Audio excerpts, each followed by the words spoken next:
राज्यसभा में पूर्व मुख्य न्यायाधीश रंजन गोगोई के भाषण पर विवाद क्यों है? क्यों गोगोई का भाषण शुरू होते ही संसद से उठकर चली गई महिला सांसद? और क्यों कांग्रेस ने इसे बता दिया संविधान बदलने की बीजेपी की साजिश?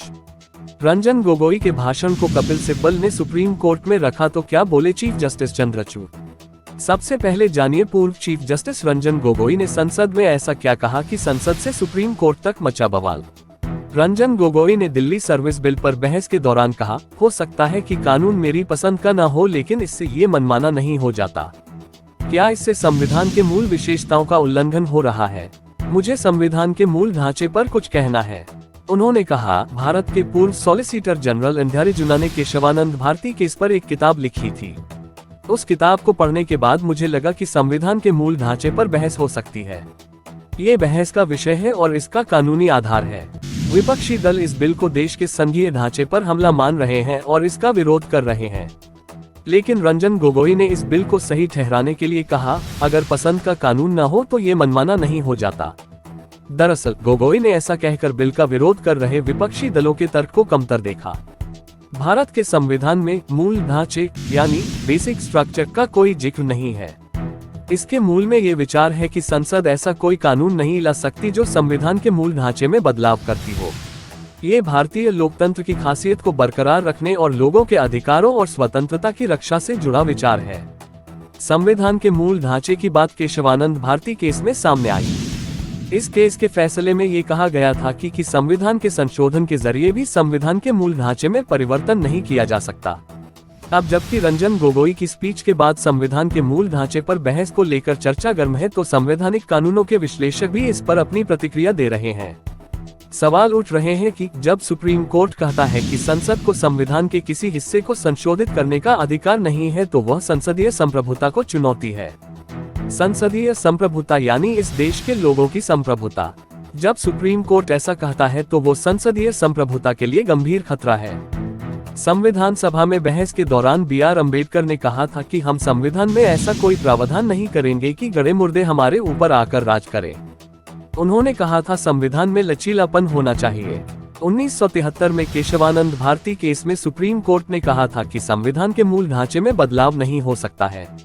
लेकिन ये भी सच है, सुप्रीम कोर्ट की ओर से मूल ढांचे में बदलाव न करने की बात करना एक तरह से संसद पर न्यायपालिका का वर्चस्व बनाए रखने का जरिया है। क्योंकि कई बार जब सरकार जनता के एक बड़े वर्ग के पक्ष में कोई फैसला लाने की कोशिश करती है तो सुप्रीम कोर्ट उसे ये कहकर रोक देता है कि ये संविधान के मूल ढांचे का उल्लंघन है। उदाहरण के लिए ओबीसी को 52% रिजर्वेशन इसलिए नहीं मिल सकता कि सुप्रीम कोर्ट के मुताबिक ये संविधान के मूल ढांचे का उल्लंघन है। अगर संविधान के मूल ढांचे के सिद्धांत को खत्म कर दिया जाए तो कोई भी भारी बहुमत वाली सरकार संविधान में बड़े बदलाव कर सकती है। अगर मूल ढांचे में बदलाव न करने का सिद्धांत खत्म कर दिया जाता है तो सरकार अनुच्छेद 25 या अनुच्छेद 19 जैसे अहम अनुच्छेदों में बदलाव कर सकती है, जिसमें धार्मिक स्वतंत्रता या अभिव्यक्ति की स्वतंत्रता जैसे अहम अधिकारों में कटौती हो सकती है। यानी अगर कोई ऐसी सरकार आ गई जो बहुसंख्यकवाद की राजनीति के जरिए भारी बहुमत के साथ राज कर रही हो तो संविधान में मनमाने संशोधन कर सकती है। इसके जरिए पहले से मिले अधिकारों में भी कटौती हो सकती है। मसलन आईपीसी की धारा 377 के तहत समलैंगिकों को मिले अधिकारों को छीना जा सकता है।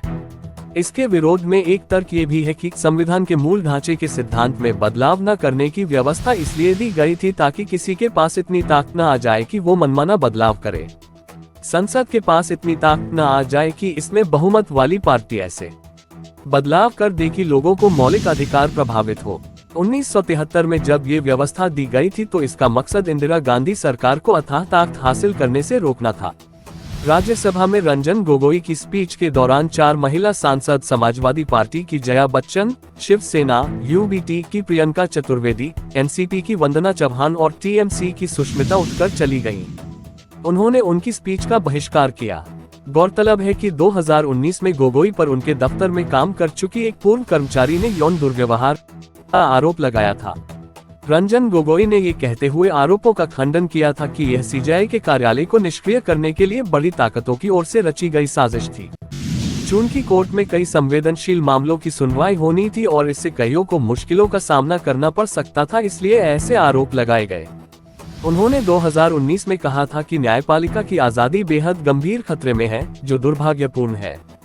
सुप्रीम कोर्ट ने उस वक्त एक कमेटी बनाकर इन हाउस जांच कराई थी। इसमें पाया गया कि गोगोई पर लगाए गए आरोपों में कोई दम नहीं है। गोगोई को 2020 में मोदी सरकार की ओर से राज्यसभा में नामित किया गया था। उस समय सुप्रीम कोर्ट के रिटायर्ड जज justice Madan B Lokur, justice A.K. Patnaik, justice Kurian Joseph और जस्टिस J. चेलमेश्वर ने उनकी नियुक्ति पर सवाल उठाते हुए कहा था कि इसने आम लोगों के विश्वास को हिला दिया है। इससे न्यायपालिका की आजादी पर सवाल खड़े हुए हैं। जस्टिस रंजन गोगोई अयोध्या में राम जन्मभूमि विवाद में फैसला दिया था। वो देश के दूसरे मुख्य न्यायाधीश हैं, जिन्हें राज्यसभा में नामित किया गया है। उनसे पहले रंगनाथ मिश्रा को राज्यसभा में भेजा गया था। वो 1998 से 2004 तक राज्यसभा के सदस्य रहे।